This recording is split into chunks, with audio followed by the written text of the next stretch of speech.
क्या कहेंगे? मैं समझती हूँ जब इंडिया का गठबंधन हुआ था तो सबसे ज़्यादा अगर कोई परेशान था उस समय तो भाजपा थी, और जहाँ पे हर जगह गवर्नमेंट ऑफ इंडिया लिखा जाता था तो वो गवर्नमेंट ऑफ इंडिया बोलने में भी हिचकिचा रही थी।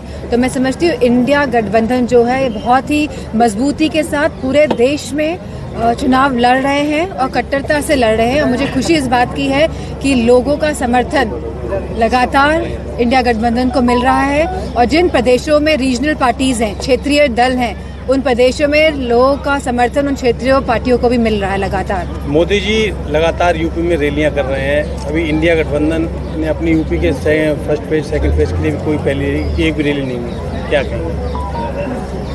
हिंदुइज्म में बहुत बड़ी कहावत है कि प्राण जाए मगर वचन ना जाए, और जहां भाजपा की सरकार आई थी और उन्होंने कहा था कि सबसे पहले 14 लाख रुपए लोगों के अकाउंट में पहुंचेंगे, बात यहां से शुरू करते हैं। उसके बाद कहा था कि 2 करोड़ लोगों की नौकरियां लगेंगी युवाओं की हर प्रति वर्ष। उसके बाद कहा था कि गैस सिलेंडर जो है बहुत सस्ते और मुफ्त मिलेंगे।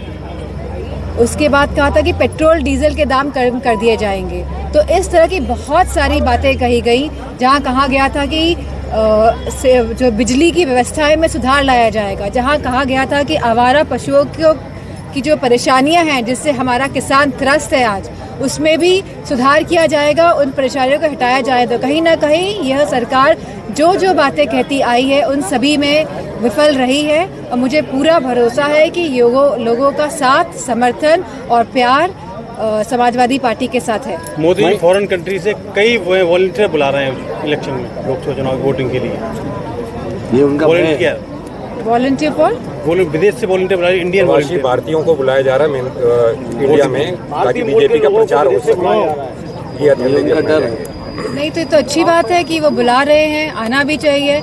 तो मैं, क्योंकि आपने बात उठाई है, तो मैं मैनपुरी क्षेत्र के सभी लोगों को कहूंगी जो भी बाहर है वो वापस आए और बढ़ चढ़ के इस चुनाव में हिस्सा ले और वोट करें। मैडम, थोड़ी हो रहा है कि वॉलंटियर इस बार बुलाए, उससे पहले बुलाए सकते, इस बार ही क्यों बुलाया जा रहा है? खलबली मची हुई है शासन को कि कहीं ना कहीं लोगों के जनाधार में उनको घटता हुआ दिखाई दे रहा है, क्योंकि लोग खुश नहीं हैं, क्योंकि लोग समझ रहे हैं कि इनकी करनी और कथनी में बहुत फर्क है, और इनकी जो नीतियां हैं वो लोगों को कहीं ना कहीं पिछाड़ रही हैं। मैडम, मैनपुरी में विरासत के तौर पे लोकसभा सीट जो है वो आपकी जिम्मेदारी है, और आप यहाँ पे प्रत्याशी भी समाजवादी पार्टी की साइड से।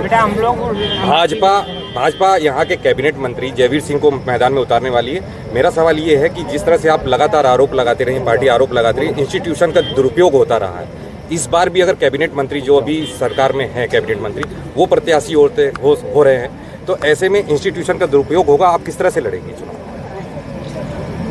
पार्टी पूरी मजबूती के साथ लड़ेगी, क्योंकि इंस्टीट्यूशन का दुरुपयोग कन्नौज में भी किया गया था, मैनपुरी में पिछले चुनाव में किया गया था, और हमारे जितने भी समर्थक हैं, पार्टी के जितने भी नेता हैं और जितने भी हमारे लोग हैं, उन्होंने मजबूती के साथ और बहुत चालाकी से इस शासन के जो प्रभाव है और जो शासन का जो ये सख्त रुख है उसका सामना किया था। और आप देखेंगे कि इस बार का भी जो रिजल्ट रहेगा वो पिछली बार से भी अच्छा रहेगा। अगर जयवीर सिंह प्रत्याशी होते तो मैं समझती हूँ इससे अच्छी कोई बात ही नहीं हो सकती है। सांसद जी, मैनपुरी जो वोटर्स है वो नंबर 1 पे यादव वोटर्स आता है। बीजेपी मोहन यादव को यहाँ चुनाव प्रचार में भेज रही है लोकसभा चुनाव को लेकर, कैसे देखती हैं? मैनपुरी जो पूरा क्षेत्र है ये समाजवादी विचारधारा की भूमि रही है, और मैं समझती हूँ जो विचारधारा यहाँ से निकली वो पूरे प्रदेश में गई, जिसकी वजह से लोगों में समानता आई, संपन्नता आई, और लोगों ने भाजपा पे विश्वास करके उन्हें सरकार में चुना।